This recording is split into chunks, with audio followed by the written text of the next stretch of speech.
Hello everyone, it's a real pleasure to be here. I remember the first Hospice UK event I went to was back, I think, in 2006.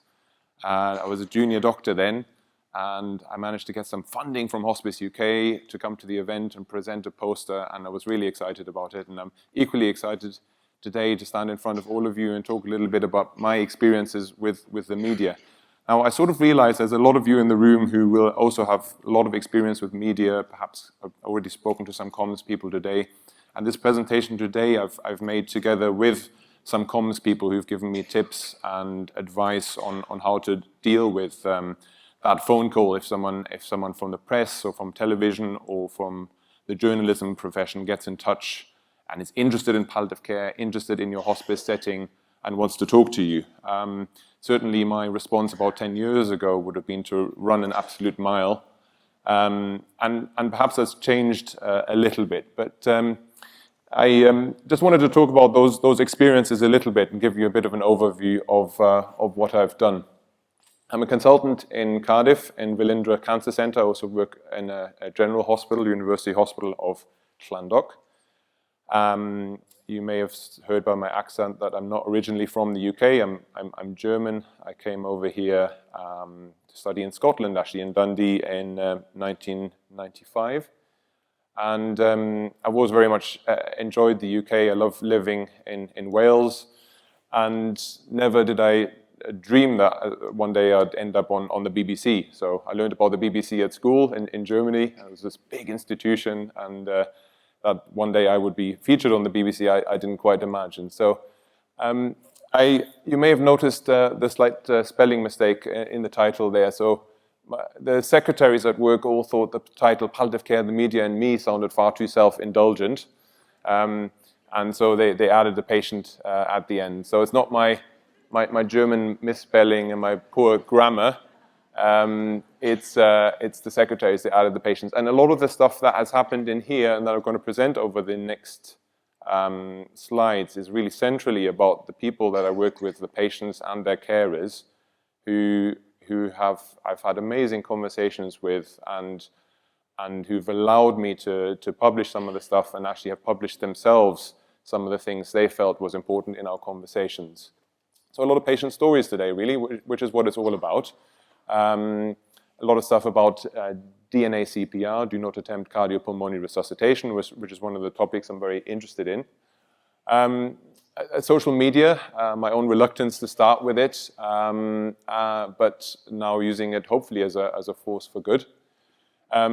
Evolution, patient carer power and how to harness this. The revolution side of things, perhaps, with social media. I'll talk a little bit about David Bowie, death talk and art and how we can bring this all in. Talk CPR, the project that I'm working on, and the media, and some tips when the journalists come to your place of work that you may want to hear, just from my experience and what others have said. So a lot of this has started with a famous newspaper in the UK called the Daily Mail, which some of you may read.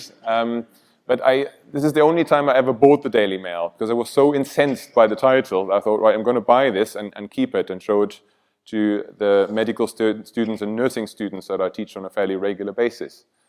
It's really, the media have a lot of power, and they can change perceptions, and they can spin things in a way that they want to spin them to sell papers. And this is just a typical example of what happens in these discussions that have to be such mature, intelligent discussions about considering how you might die, whether you want interventions or not. And then, of course, you can easily put a very sort of immature spin on it and peddle fear. And I think a lot of these newspapers, what they do is they peddle fear. Now, one such Daily Mail purchaser is my patient Keith, who sadly died at the beginning of this year, but we knew each other for about 3 or 4 years. He was coming to my clinic on a quite regular basis, and he became quite a prominent campaigner for prostate cancer and for various charities. Absolutely lovely guy, but he often referenced the Daily Mail, and I didn't think that one day Keith Cass would perhaps end up writing an article in the British Medical Journal about me. And in fact, talking about one of our first or second clinic meetings together, he said, at my next visit, the pain had improved substantially, and we talked about my wishes should I become more unwell. When Mark first mentioned do not attempt cardiopulmonary resuscitation, DNA CPR decisions, and what my views on this topic might be, I was taken aback. Of course I want everything done. I don't feel so bad, so sign me up for full resuscitation, please. And only gradually over time when we had these conversations, and it does take time, did he sort of realize that actually it's exactly the opposite of what he would want. He wants intervention-based medicine. Yes, he had chemotherapy. Yes, he had radiotherapy, antibiotics, and everything else. But at that very last moment of life or when things did really deteriorate, this is not something that he wanted. Now, he was taken aback at first. He wondered why I was bringing it up. He got a bit suspicious. But when he reflected on it, when he looked at the Talk CPR resources that were on the internet and on social media, he engaged with the conversation, he thought about it more, and he became a campaigner for Talk CPR. And this article, in the first week of it being published, had about 6,000 or 7,000 downloads. So it's a very powerful piece, a really powerful patient piece that went out in the media. You can see here that he did know me quite well, and that we had many conversations about death and dying. And I think, please don't tweet this anyone, but I think his family were quite freaked out by how good he became at talking about death and dying, and how much he sort of talked about it. And he was always a bit of a joker as well. So this was a classic sort of ITV media performance by Keith. I mean, I hadn't egged him on to do this at all, but we did talk about it, and he was certainly someone who wanted to make some money, even at his own funeral, for his charity. Keith's perceptions of CPR before he met me were sort of, this is a screenshot from Holby City, I think, by the way, or Casualty. Is it Holby City or Casualty? Does anyone know? Recognize? You're pretending like you don't watch it. I think it's Holby City, but his perceptions were from this program. And by the way, anyone who's done basic life support or advanced life support recently will perhaps be a bit dubious about this form of CPR here, sort of a sideway CPR on a trolley running along. But certainly that's what people's perceptions are. So I've become really, really interested in this topic. I find it fascinating. So I've even sort of looked into the history of it and researched that a little bit. At the end-of-life doula conference at the beginning of this year, I actually did a demonstration of the whole method. Would you like me to do a demonstration of the Sylvester method? It's completely irrelevant to media, but you know, some people want to see. I need a male volunteer if possible. Someone who doesn't mind lying on the ground. Hi, James. James will feature later on in this presentation, so I feel he has to do some payback. So you can see it goes a long while back, and these various dubious physicians who look a bit like Jacob Rees-Mogg with a top hat on. We're trying all these different experiments with people. So James, do you mind? Would you be okay to? Not at all. Not at all. He's so polite. So if you lie on the ground.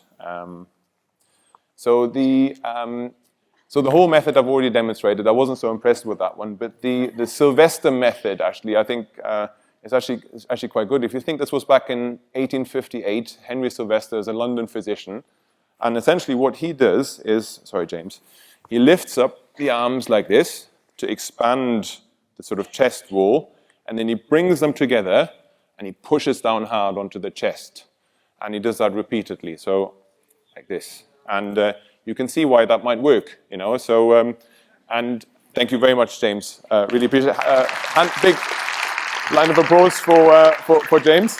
Thank you very much. You can go now. It's fine. Thank you.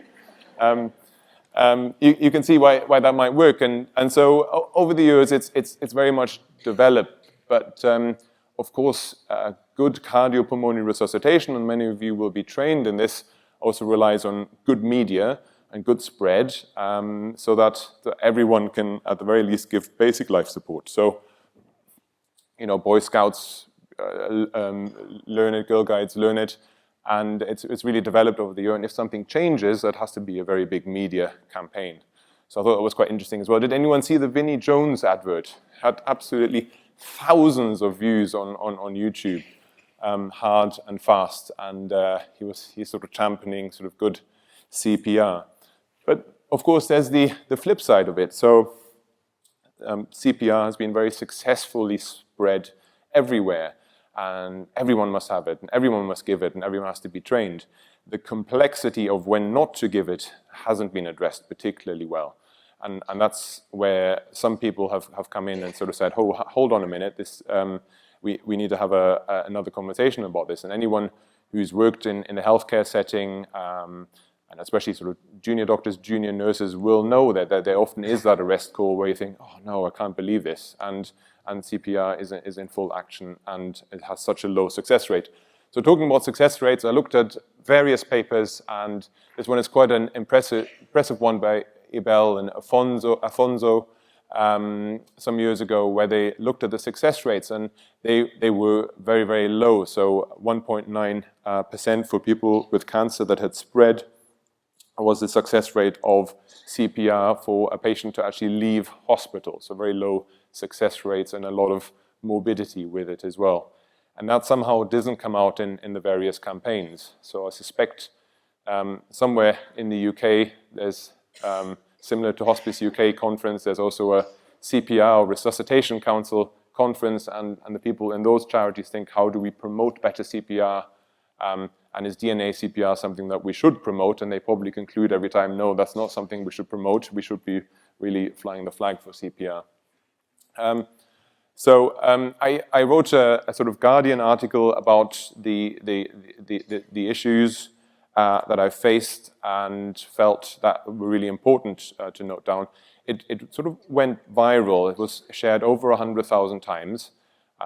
There's lots and lots of comments, positive comments, negative comments as well. The positive comments were about people saying, yes, it's correct. We're not talking about this enough.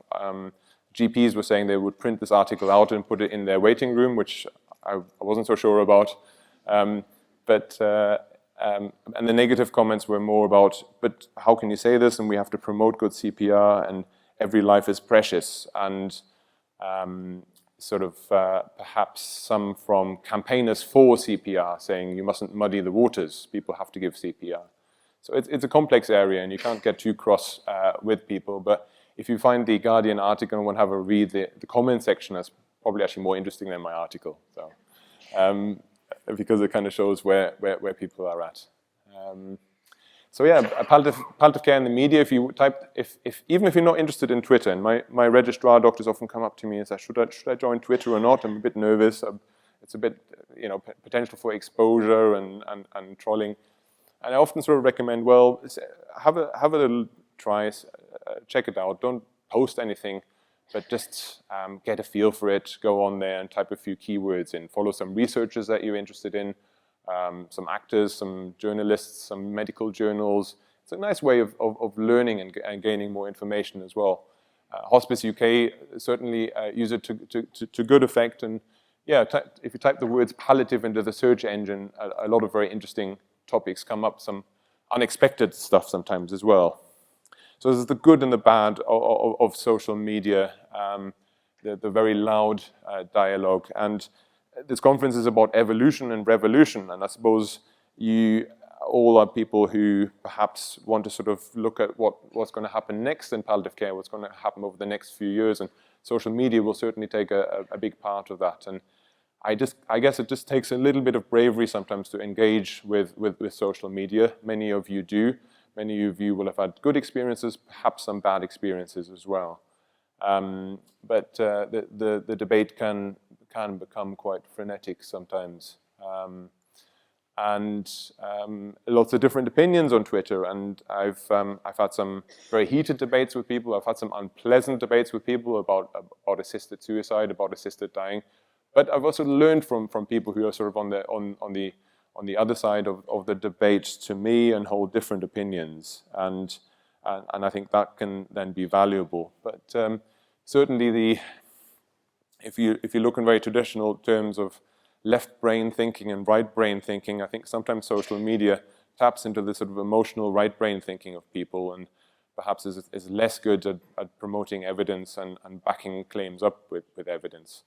And as we know from various election campaigns, and fact-checking Twitter accounts, you do have to be careful what you see as fact and how much you actually believe, and cross-check what you're thinking is correct. And same in the very emotive area of pediatric palliative care. And I found myself at the time when Charlie Gard was really sort of breaking in the news, and all these big individuals were coming in. I found myself feeling very sorry for the parents, for one, and the child, but also the staff who were going into the hospital every single day and were facing people with big protest banners, people who didn't have all the information. The Pope didn't have all the information. I didn't have all the information, but forming opinions very, very quickly in this day and age, coming to conclusions very, very quickly.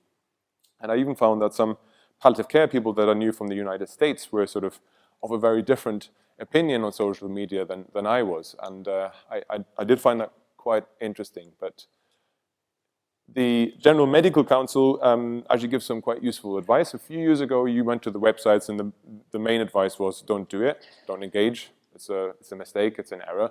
You'll just get into trouble. But that's changed a little bit now, and they have a lot more advice on good behavior, on standards of practice, personal information, for instance, about patients that you hold and control is effectively protected at all times against improper access, and you have to make sure that that happens. And when advertising your services, you must make sure the information you publish is factual and can be checked, and does not exploit patients' vulnerability or lack of medical knowledge.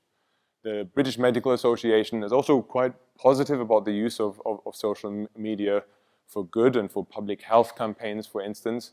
And you will remember Dr. Kate Granger, who launched the Hello, My Name Is hashtag, and her Twitter work actually gained over 1 billion impressions on Twitter, which is absolutely amazing as a tool to promote what we do.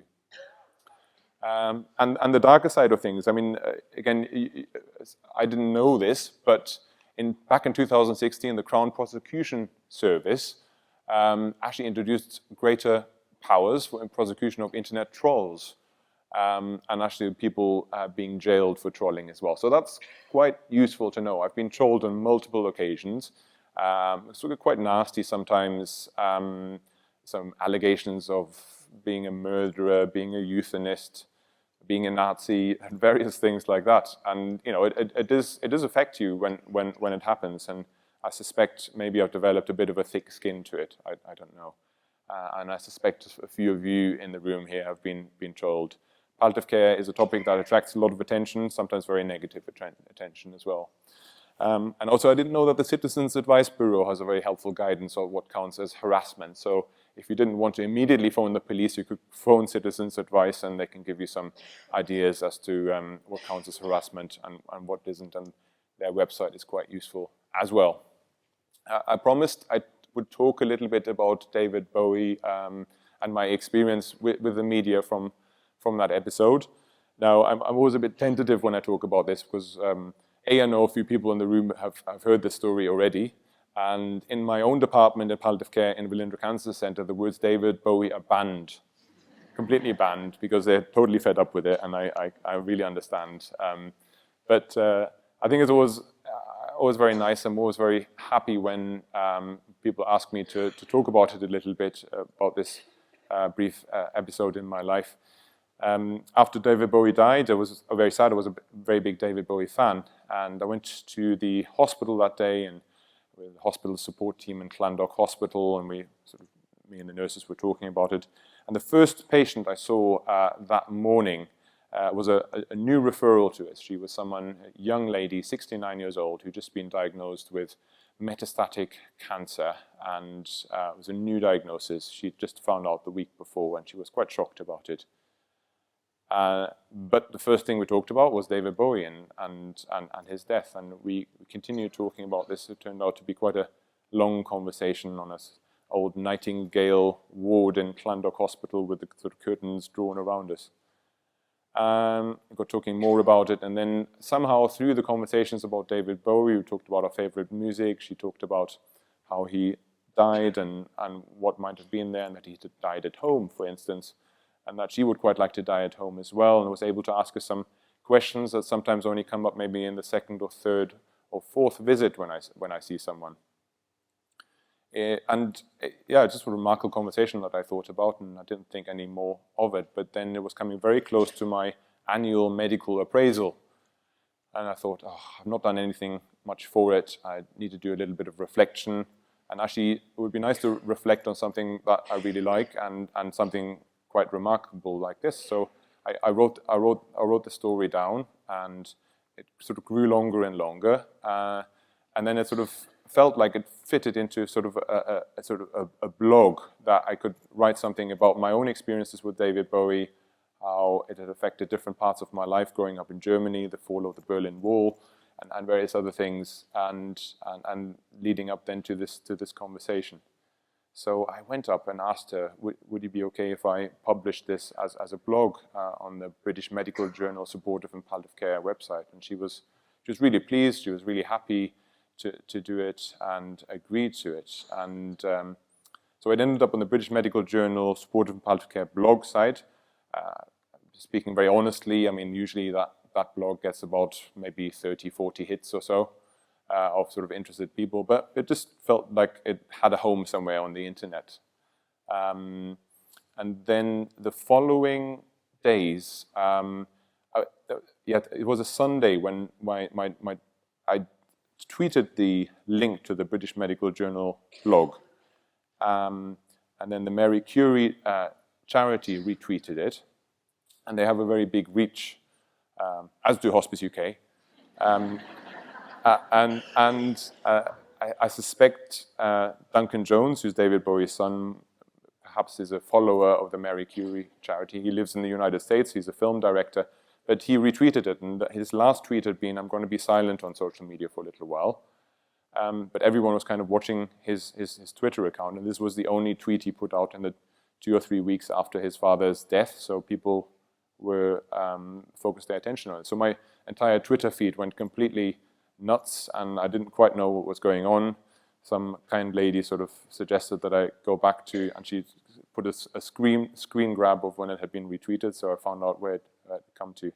And the next day I was back in Llandoch Hospital again on my usual Monday rounds, and I had a phone call in the office there from our medical director at Velindre Cancer Center, which is about 6-7 miles north. And he said, "What's going on?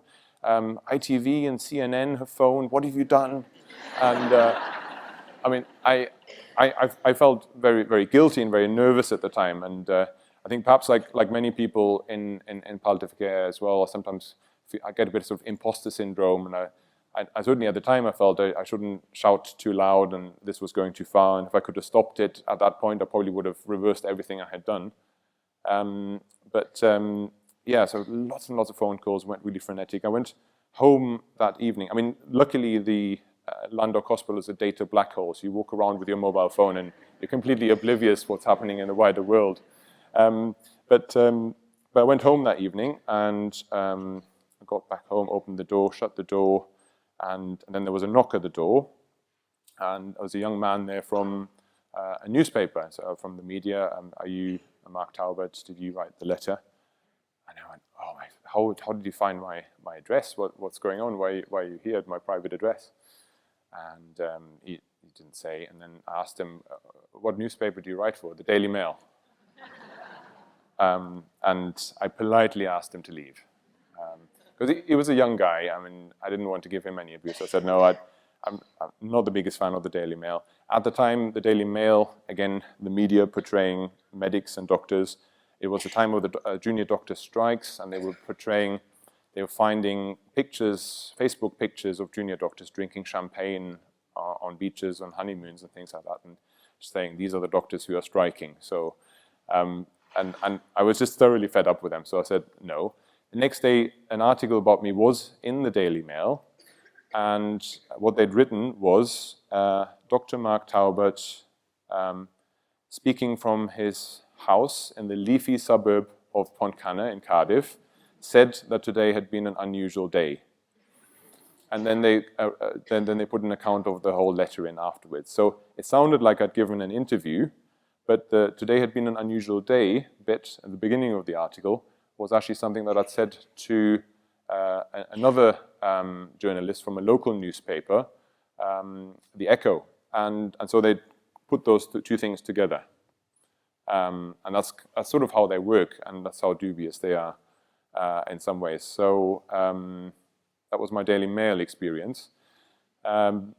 Then that same evening, the door rang again, and my wife had sort of come back home and said, "Oh, in my GP practice, they were talking about you. They said you'd written some letter. What have you done?" And then at that moment, the door, there's a knock at the door, and there's a taxi driver outside, and he had a piece of paper from ITV saying is a letter, and I didn't know there was a way of sending letters in the UK where someone in London can phone a taxi company and say, "Can you write this message onto a piece of paper, print it out, and bring it to this address?" So there he was. He handed me the letter, and it's like, "Good morning, Britain. Want to have you on their program tomorrow morning. Do you want to get in this taxi and go to London?" So I said no. I had a busy day the next day. I was teaching medical students. Absolutely not. This is complete nonsense, and we're stopping it here. So that was very strange. But then, again, lots of things happened. Then I got lots of lovely letters, actually, from patients, from relatives, from people in Australia who'd read the letter and it had meant something to them, and palliative care meant something to them, and it had initiated some conversations for them as well. And I had a lady who sent me the photo album collage of her late husband, and lots of really beautiful things happened through it. And then a very nice guy called Sean got in touch with me, Sean Usher.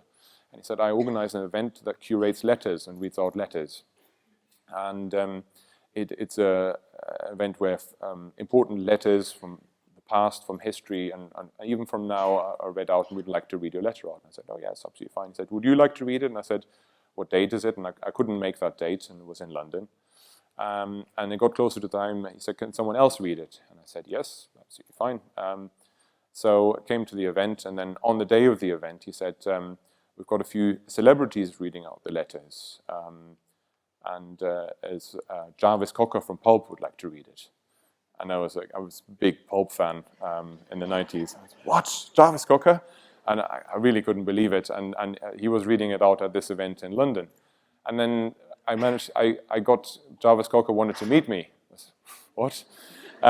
And so a few weeks later, I met Jarvis Cocker, and he talked to me why he had wanted to read this letter, which was a personal experience with his father in Australia and relating to DNA CPR, and DNA CPR is touched upon in the letter. Then a few weeks later, Sean Usher phoned me again, saying, "We're doing another Letters Live event. I want to read your letter again. It's not going to be Jarvis this time. It's going to be Benedict Cumberbatch. Do you want to come along to this one?" I said, "Yes, absolutely." I was round the corner from me in Hay on Wye at Hay Book Festival. They were doing a Letters Live, and I think they've been doing one every year since then. And yeah, there's Benedict Cumberbatch reading the Bowie letter. So absolutely incredible. Got a lot of attention. Palliative care got a lot of attention in those weeks.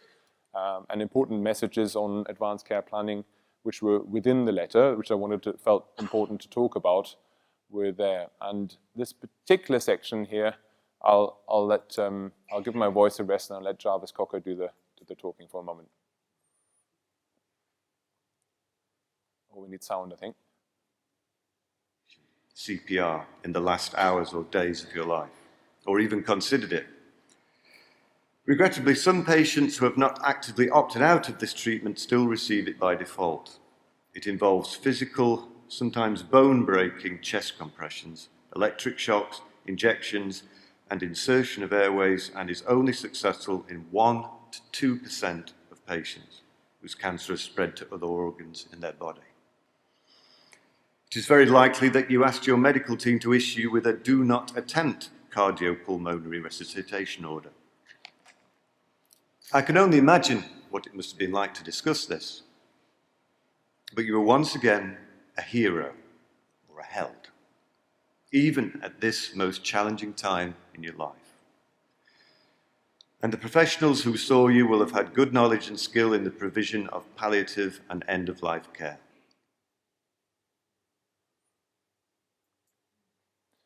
So, this letter led to a lot of things, a lot of good things, I hope.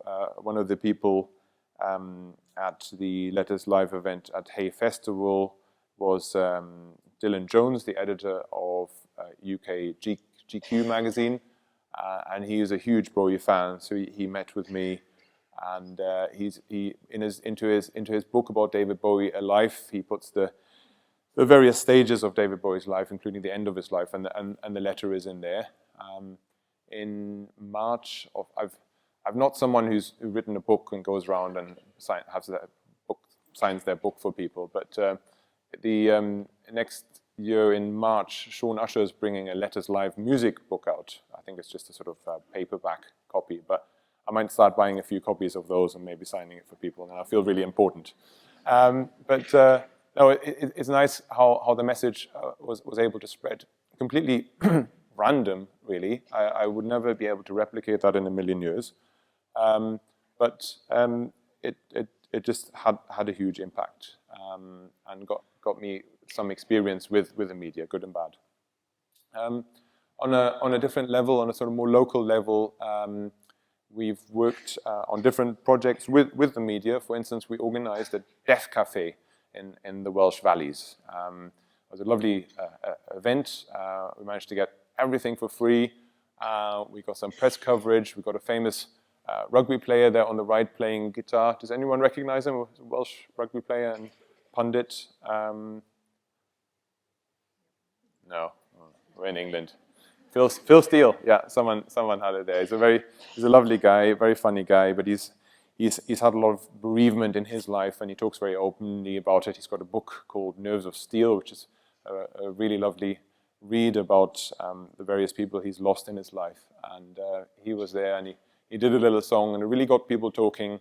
And I was talking to an elderly lady at my table who was talking about the loss of her husband, and within minutes we were talking about the most intimate things you sort of can imagine to complete strangers. And so I do think these events are fantastic ways of engaging and getting out into the wider public.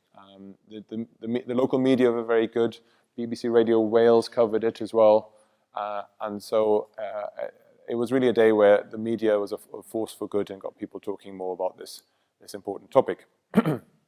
I then got involved with the Moth Project. So Moth Project is a Falmouth University project, Falmouth School of Art. I didn't know this, but it's quite a good art school in the south, in Cornwall. And every year they have the Moth Project, which is a project about death and dying. And so if you're interested in art and how it links up with the hospice movement and palliative care, please do look them up, because they're always interested in having new people talk to their undergraduate students.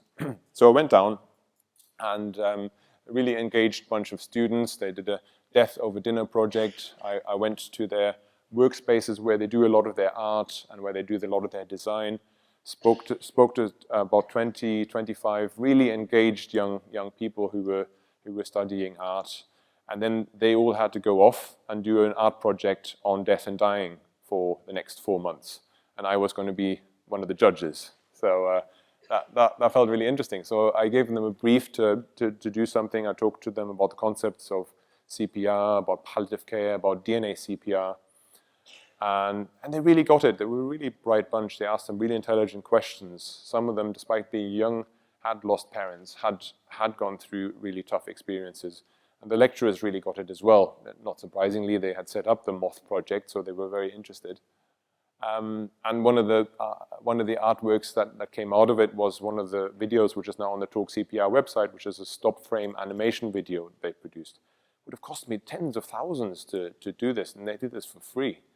It's absolutely amazing. So if any of you are thinking having some interesting collaborations with local art schools or with universities, I can thoroughly recommend it, because they are really the guys who are going to be the future in the media of creating and developing art that really grabs the attention and goes slightly beyond the sort of typical images of holding hands that we see all the time of, autumn leaves, all very nice, yeah. But yes, so it really got me thinking. And a local artist friend of mine, who I talk a lot about skateboarding with. I mean, he's a great skateboarder.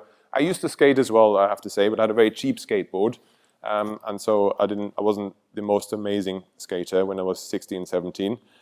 He made me this skateboard for palliative care. So images of palliative care, slightly different. Skateboards get you from A to B. They can be a bit perilous, up and down journeys where you can fall off sometimes and have to get back on again. But I just thought it was a brilliant image for palliative care. And this is the first time I've taken it along to a conference. It's a bit of a faff. I had to put it in my rucksack and take it up because if I just walk around with it, they'll say, "Look at that middle-aged prat with his skateboard, trying to be young again."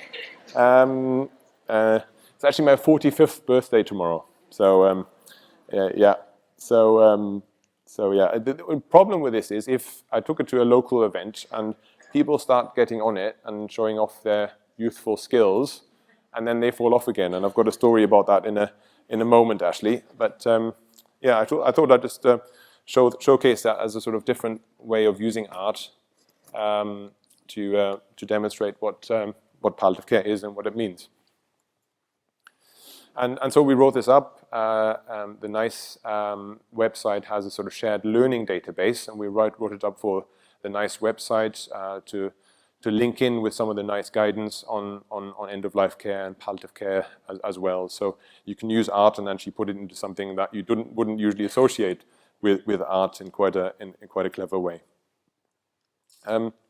Someone who just came on stage earlier, who was giving some old-fashioned CPR and who's looking a bit peaky now. But James Norris, I met many years ago, and he's taught me a lot about the media and dealing with the media. James has a session today and talks about digital legacy and the My Wishes website, where you use digital legacy tools and can answer some of the questions that people have. I've had a number of patients in my clinic who've asked me about social media and what happens after you die. In fact, I had a very intense experience with a young man who wanted to know how he could, into posterity, make sure that messages and videos would be seen by his 2 children, who were teenage now, but he knew he was going to die soon. And he wanted to make sure that at their graduations or at their marriages, they would see a video of him with this very specific message. And that's what's possible nowadays. I mean, it was heartbreaking, absolutely heartbreaking. I was filling up and he was filling up as well. It was more difficult than some of the aspects that we usually deal with in palliative care, like pain management, breathlessness management, nausea and vomiting, to talk about this. But it's questions that we shouldn't be afraid of answering or pointing people in a certain direction. I've got a LinkedIn profile, and I always thought, I mean, I don't know how many of you are on LinkedIn. LinkedIn is a bit pointless somehow. I don't know. I went on there years ago, and I don't really see the point of it. Lots of people connect with me, but then that's where it sort of ends, and sometimes someone sends me a message. But then I was positively surprised when someone from Cardiff got in touch saying, "We're organizing a local TEDx event, and we've seen your profile. Palliative care is not something that we've covered before. Do you want to speak?" And I thought about this for a little while. Interestingly, 3 weeks beforehand, one of my registrars had said, "Oh, Mark, you should do a TED talk." And I said, "No, that's for prats. That's just for complete idiots and losers." But then I looked at some TED talks, and there's some really brilliant stuff there, and it's really a new form of learning, a new format of learning, I think, and really useful, and actually means that some of the stuff that we say gets to households and places where it would absolutely never have ended up in any other format. So I did this TED talk. It was a room of 500 people, and it was streamed live across the world. I was quite nervous about it. I'm just realizing I'm wearing exactly the same suit. So yeah, I shouldn't have said that. Let's look at my suit now.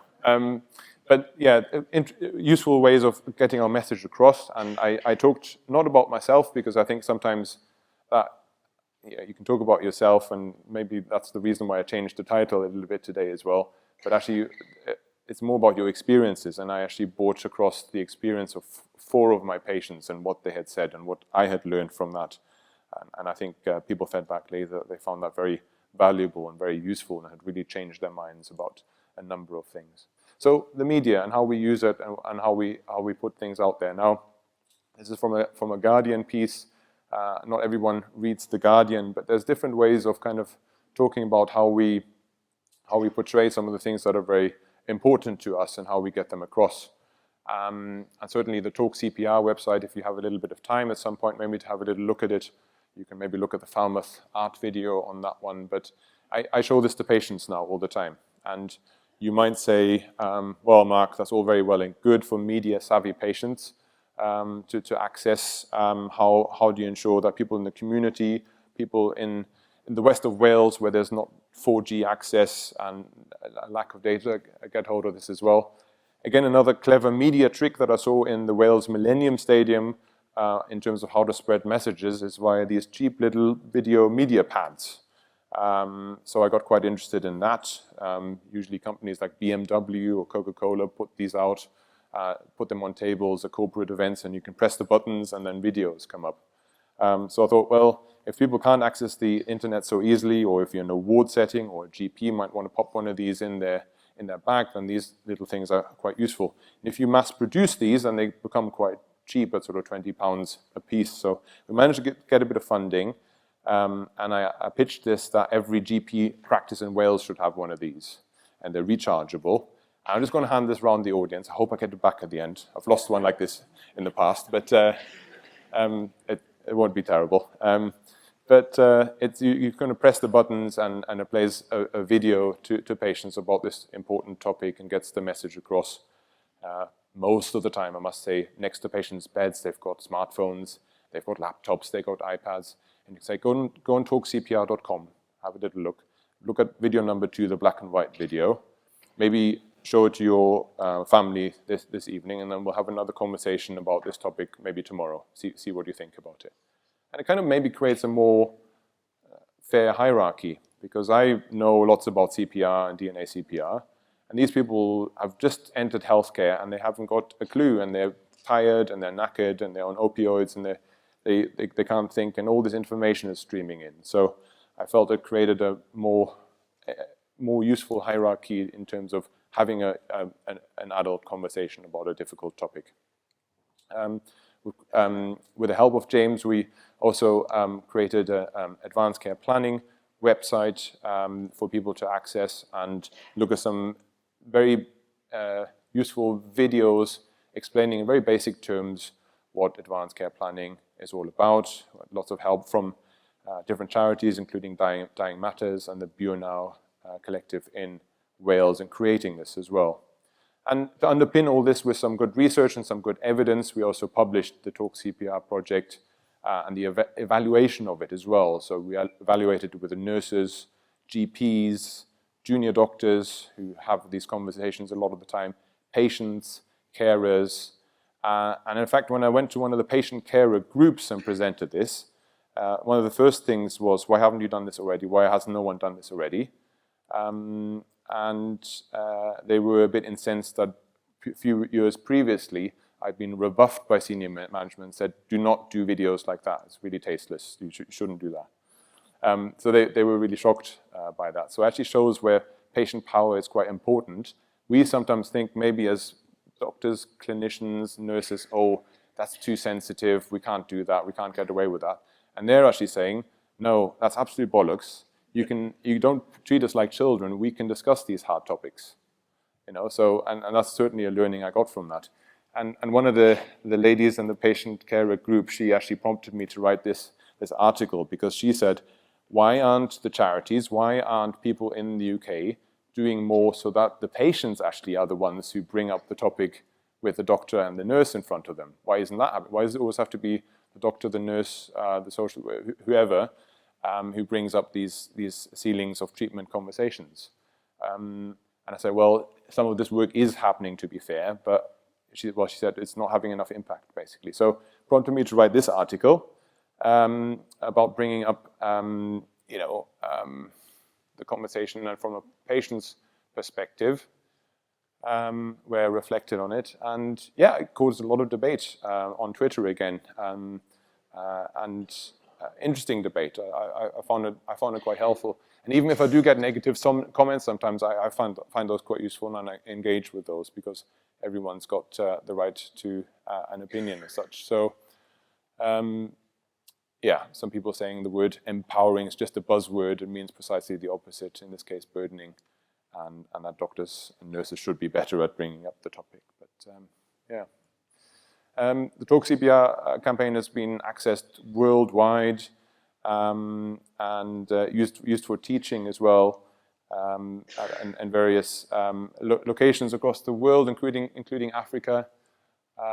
So I'm really pleased at the traction this has had. There's the skateboard again, and there's the last person who actually fell off the skateboard. So Kevin Fong, the presenter for the BBC Horizon program that I was on, he had to get on the skateboard. His producer said, no, don't get on the skateboard. He had to get on the skateboard. He fell off twice and really hurt his elbow quite badly. And then he had to fill in 2 BBC accident at work forms, which just shows the danger of these things, the challenge of the palliative skateboard. And another very nice event, which happened not too long ago at all. There's something called BAFTA Cymru, the BAFTA Cymru Awards, so a bit like the UK BAFTAs, but at a more local Welsh level.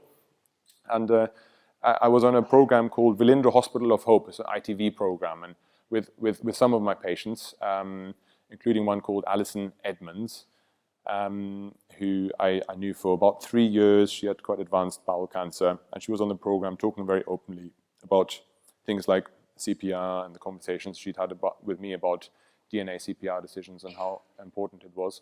And she had actively opted out of chemotherapy, much to the puzzlement of some of our oncologists, but she said, I felt so awful, this is my 4th line, and I just can't be bothered anymore.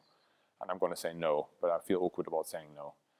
So she talked to me about it, and we had many conversations about it, but this was captured in the program, I find, quite maturely. Often these programs, don't tell anyone, don't tweet this please, but one of the oncologists, when the ITV crew came round to plan this 4-part series, said, let's just show oncology and let's just show the research side of the hospital. Let's not show palliative care, we just want to focus on the good stuff. And obviously palliative care weren't in the room, but it came back very quickly to me and I went, right. And I happen to know one of the people from the ITV crew because I go drinking beers with him at our local microbrewery, Toby. And I said, Toby, have you thought about having palliative care in this program? And he went, oh, we haven't heard what no one's told us. What? Tell us more. And they got really, really interested. And so the 4th part of this program is all about palliative care and actually saying no to some of the interventions and no to some of the treatments.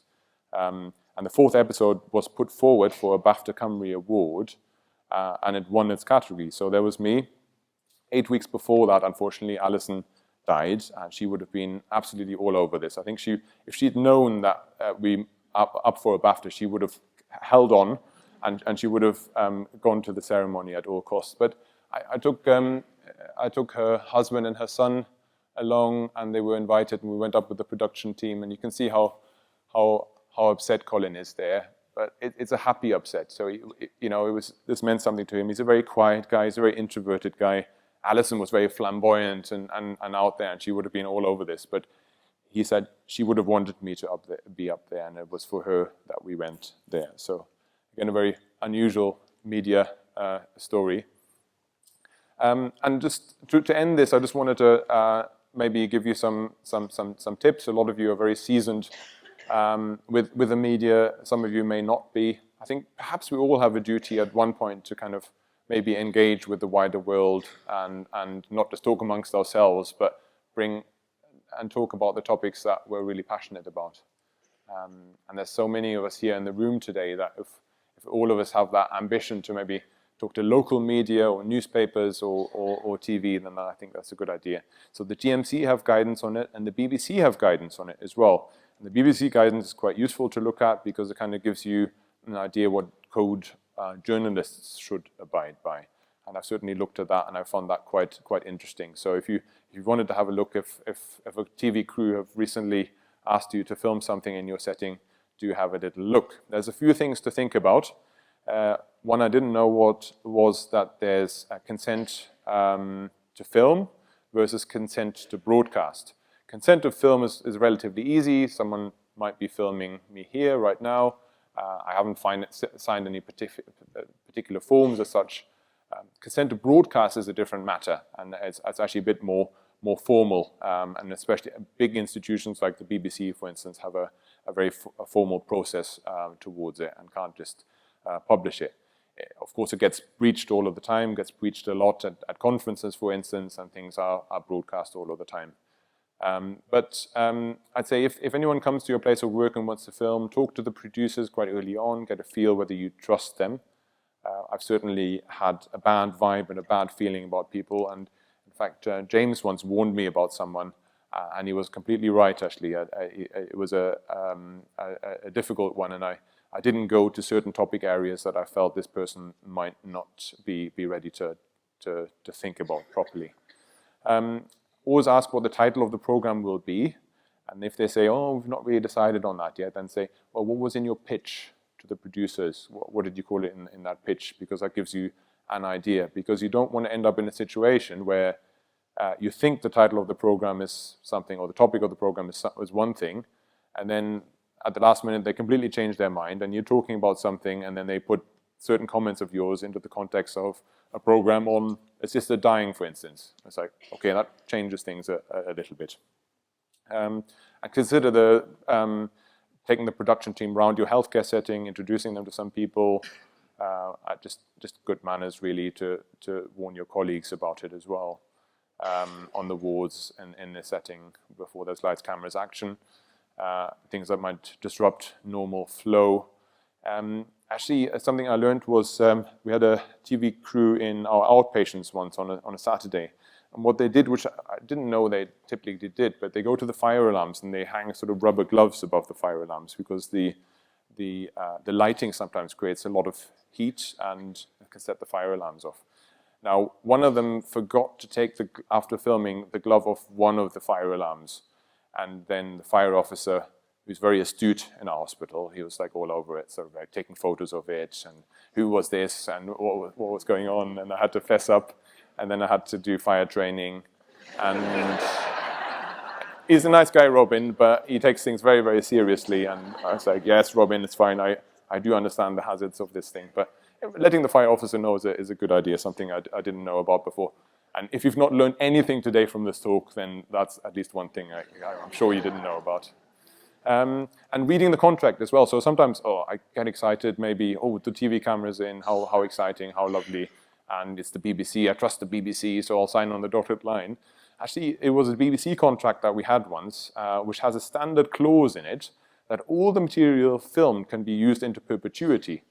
Now, I wasn't happy with that, so this is strange. So basically any scene, anything that they filmed here, they'll keep, and then if I end up in trouble somewhere abroad or somewhere else, they can use that footage in a different context. Well, I'm not happy with that. So very reluctantly, they changed that clause in the contract. And it's often not them you're talking to the legal team with the BBC. So the production team are always very nice, you get on very well with them, you develop a relationship. You don't want to spoil that relationship necessarily, but they often don't have anything to do with it. So be quite strict with that and say, well, who's overseeing this contract, and don't sign it until you're happy. I've never accepted any money. Ethics is quite an interesting issue in this area. They are really trying to push the boundaries with these new medical programs, really, really pushing the boundaries. So yeah, be careful that you've not got a big boundary pusher on your doorstep. I've had a one or two basically, and I've kind of gone, no, this is too much.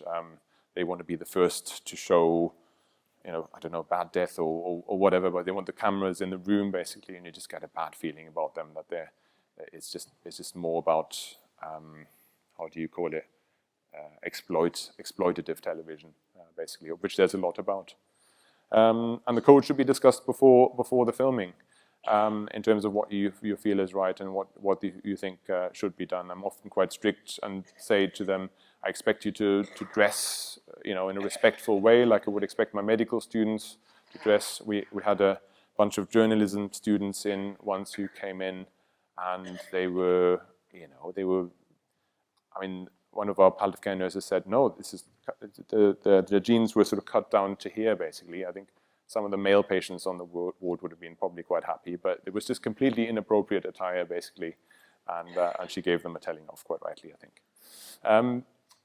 Yeah, and that's kind of me come to the end of my talk. We've talked about some of the patients who I've met and some of the stories that I've had with the media, and hopefully some of the tips around the media. I've written that with a lot of having had conversations with a lot of comms team, and there was a few comms people here in the room today. But I hope you found that useful, and I hope you found it perhaps an inspiration to go out there into your local areas and talk to the media about the topics that are important to you. Thank you very much.